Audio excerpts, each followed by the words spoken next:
back. 10:13. We're going to play Patty's Pedals at the end of the show today after Gravedigger. We have the guy that drives the monster truck calling in after you, Keith. This is going to be fun. But I've been telling the audience a couple weeks ago and now leading up to this that we're getting ready to start these segments, and really excited to have you here, Keith Short and Associates. And we've had you and Holly on before. I know we've done some conversations, but to really kind of dive into what you guys do, and that's really fiercely advocate for your clients. That's exactly right. Well, and right now, is there ever really seasons when it comes to trial law and I guess busy season, if you will? Is that a thing with your guys' profession? It's funny you say that. Actually, there is. We actually have to time our trials around everyone else's lives, and people don't quite realize that's true.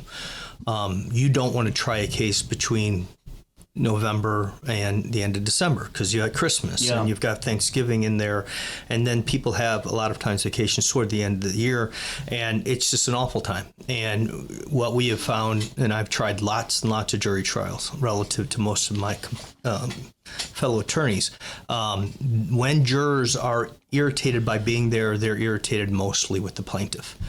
So that's one issue. The other issue is, we live in a very agrarian part of the country, and I have to be cognizant. I tried a couple cases in Jerseyville last year, and I know when the farmers have to be in the field. Yep, it's really critical, and we have to accommodate them. Yeah, and it's their livelihood. We also have summertime's a great time for us to try a case. It seems like, because people have breaks, except for kids are home, which means mom doesn't have or dad doesn't have that built-in school being the child care provider for the day. Yeah. So is there a good time to try a case? Yeah, probably from February till May. That's the best time of year. Well, and it's just fascinating, though, because I'm sure all those different components could and not just, I'm sure, one of those, but just a plethora of all those different components could make up or break up, really, a successful case sometimes. Oh, yeah, absolutely. Because what people have to remember is I have to go 12 for the plaintiff. I have to get all 12 people to agree with me. Yeah. If I have even one person who's angry about being there, just one,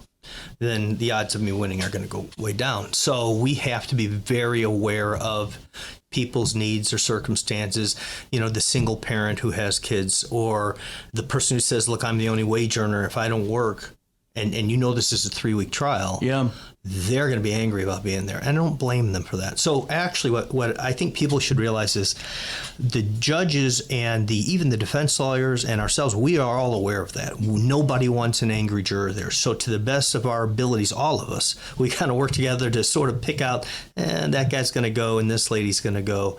And so that we tend to get older jurors. Yeah, that makes sense. Because they're more available. And we tend to get younger jurors because they're in college. And if they're not in college, lots of professors, if they are in college, will give them sort of grace for that lost time. But most trials are 4 or 5 days, so it doesn't take up that much time. Do you ever get, I'm sure you've had some crazy excuses as why someone couldn't be a juror? Oh, yeah. Actually, in fact, I'll give you the best one ever. It was me as a juror. No way. Yeah, I got called to jury duty one time in Union County, Illinois, which is a very small county. I grew up near Chicago, but we moved when I was a young man to Anna, which is south of Carbondale. Mm-hmm. And in Union County, which is a smaller county, it's probably equivalent to Jersey. I got called to jury duty, and I'm an attorney at the time, and it was a vehicular homicide case. Oh, wow. Yeah, a drunk driver killed this family. Well, the problem was I went to church with those family members, so I knew them. Mm-hmm. The judge was married to my niece, and the defense lawyer who represented the defendant was my ex-wife's lawyer during my divorce. Oh, no. And so the judge says, does anyone know any of the people? I know everyone involved. Yeah. So I was immediately released from that jury. I had another one time. A friend of mine called me for some advice on a case, and we talked about it. And about 3-4 months later, I got called to jury duty here in Madison County, and I happily went. And then I walk in, and it's the case that yeah, but as to non me people, yeah, I've seen some amazing things. I've seen people, where they claim they've they've got a vacation and the judge asks them, well, did you prepay for the vacation? And then they start, pretty soon you're realizing they don't have a vacation at all. You get more of that sort of thing. But no, I find that most people, almost all the reasons are pretty much the same. It's children or work. Right. And if it weren't for those two things, I think the great majority of people really wouldn't mind doing it. Well, and see, that's where this whole, the overall point of a case is fascinating, because there's so many different components, from the jury to your guys, to the plaintiff, to your guys' defense, or your guys' legal team, to the defense team, and also the judge that's involved too. I'm sure that everyone has their different practices and procedures in their own courtrooms that you have to accommodate. Oh yeah, I tried a case. I won't tell you what county it was. It was this year, and it was in farther North County, and I've been doing this for 30-something years, and I have tried more. I use I a lot, but I'm just telling you what my experiences are. I've tried probably more jury trials than anyone I know. I did 5 last year. Most lawyers don't do 5 in their whole career. Really? Yeah, we did 5. Yeah. Oh, there's actually a Georgetown study that showed that 92% of all lawyers never try 2 in their careers, because they do estate planning, or they do contracts, and it just doesn't happen. But even I know all sorts of personal injury lawyers out there who claim to be lawyers or trial lawyers, and they're not. They've never tried a case. There was a really well regarded and very, very smart lawyer I know, is super successful, and he tried 1 his whole life. Are you? That's incredible. Yeah. But anyway, your question was about judges. And I tried a case where a judge wouldn't let me ask questions that I have asked every jury panel in every county, everywhere I've ever been, Illinois, Missouri, federal court, it doesn't matter. We are always allowed to ask questions like, does anyone here work in the insurance industry, if it's a personal injury matter, work in the insurance industry, or do they have a relative who works there? Wouldn't let me ask a question. And which seems weird, because I said, Your Honor, those people have a natural bias against us. And he said to me, this is the quote, that's not been my personal experience. And, I'm 60. I've been around a long time. I'm going to fight back sometimes. Right. I said, well, Your Honor, as far as I know, you've always done criminal law until just now. So how would you have ever been in this situation? And he wouldn't let me ask that question. And he wouldn't let me ask a whole series of questions that I talked to other judges who were friends of mine, and they were shocked. But it's his courtroom. Yeah. And you, as a lawyer, you have no option but to adjust. And you adjust and you make your record so that you can appeal the case if you don't prevail, but you don't stop the fight. Right. Well, and see, this is where I find it even more intriguing, too, because so many, just going back to what you said about that 2 trials maybe in a course of a career, you've done 5 last year. It's good for the public to know, hey, when you have to go through an unfortunate circumstance of going and maybe taking a case to trial, I'd much rather, at least speak with somebody that's, boots on the ground, that, so to speak, that's doing this very actively, as current as possible, too, know? Yeah, well, yeah. They're when you say just as current as possible, people don't realize also how few trials actually occur. There aren't that many jury trials. In fact, that's one of the concerns even the courts have, is that the whole system is sort of being whittled down and whittled down. There are fewer and fewer. And then you see people hire lawyers, and I see them on TV and all these things, and I'm just like, oh, it makes me so uncomfortable, because I know that lawyer, and he's never been in a courtroom. I know he hasn't. Or I know he's been there once in my life. Right. But there was one recently, I'll tell you the one that really bothered me, CJ, really, actually, to where it bothered me so much. I talked to my wife and my daughter about it. There was a person who was killed around here. And my first notion when I heard about her being killed was, the lawyers are going to come out of the woodwork, which is actually unethical. You're not allowed to reach out to someone. That you can get yourself in a lot of trouble. It's usually a friend of a friend will contact somebody. We don't do any of that stuff. But my biggest fear was that this case was going to end up with someone who really didn't know what they were doing, who wouldn't maximize the value, who wouldn't fight for this person. Now there are lawyers I could name in this town who are my competitors, who are wonderful. Yeah. Laney Darr is a great lawyer. Eric Carlson over in Edwardsville is a great lawyer. We got a lot of them here in Alton who are good lawyers and have tried cases. But I have seen cases like that there are children involved who need to be supported, and there's a legacy that has to be taken care of, and it's in the hands of a lawyer who I know will not go to trial because he has not done it in his career. And in the end, often that case comes to me or comes to some other lawyer to finish it off. But the problem is, at that point, the cards are dealt. Yep. So that's a big issue. That really bothers me, and I don't mean to run on, but I have to have a surgical procedure in a couple of weeks. It's not a very important and dangerous one, but one of the first questions I asked my ENT was, how many times have you done this? Right. And he said about 250, and I said, okay. But I know people who never asked the lawyer, have you actually tried these cases? You know, and, you're right, because you just assume. Well, I would just assume that that's what you do. Yeah. It's a myth. There was I think it was 3 years ago, maybe. There was only about 6 jury trials or 7 in all of Madison County.